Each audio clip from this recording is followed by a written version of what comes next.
Ito mga tol, may mga bag akong nakita oh. Pambabae tsaka panlalaki.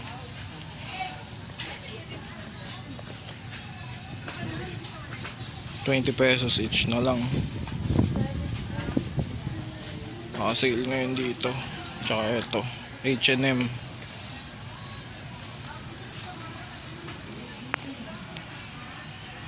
Ano, H&M tol, maliit na bag pambabae. Tapos ito backpack, parang paisley. ₱20 each. Kunin natin tong tatlo. Wala nang mga shorts eh. 25 blouse. Wala nang mga shorts panlalaki. Shorts sana pang costume eh.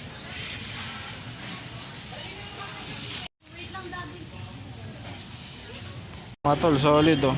3 pirasong bag, ₱60. Mamaya pakita ko sa inyo. Balik lang ako, titingin ako ng shorts pang costume. Ito mga tol oh, Pro Club, triple XL na kulay orange. Tinanggalan ng sleeve. Try natin kunin, tanong natin kung magkano. So may butas kasi ito eh. Ayan oh, butas. Try ito pambahay na lang, customize natin. Ang natin magkano. Magkano na lang dito te? 25 na lang.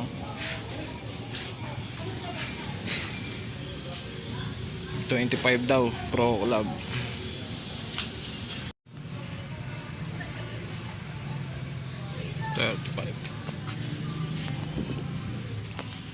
Ano ba dito sa loob?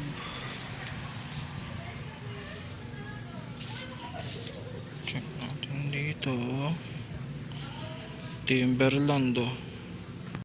Timberland.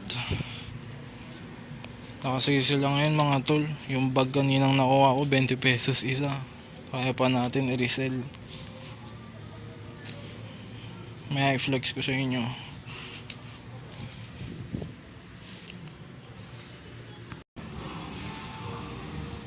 Ito yung mga nalot ko tol oh. 3 bag tsaka isang t-shirt. Ito solid pa oh. Ganda ng loob.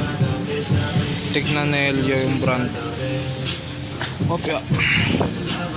Lagi talaga ako nakakalaglag ng items na. Ito pwede to unisex mga tol. Man purse o lady purse. Pasok to. Pro Club. Ang triple XL. Tinanggal yung sleeve. Pambahay. Tapos ito H&M. Kaya mga tol, H&M mo. Mini backpack. Goods pa, leather. Tapos etong backpack, hindi ko alam kung anong brand eh. Walang brand, pero goods pa. Pang araw-araw. May keychain pang kasama oh. Galing Baguio pa ata. ₱85 lang yan lahat mga tol. Eto, nabili ko yung bag ng 20.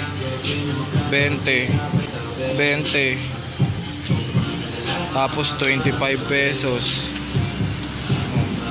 Sana abot ng ₱85 nyo mga tol sa okay. 3 bag, isang Pro Club yan. ₱85 lang.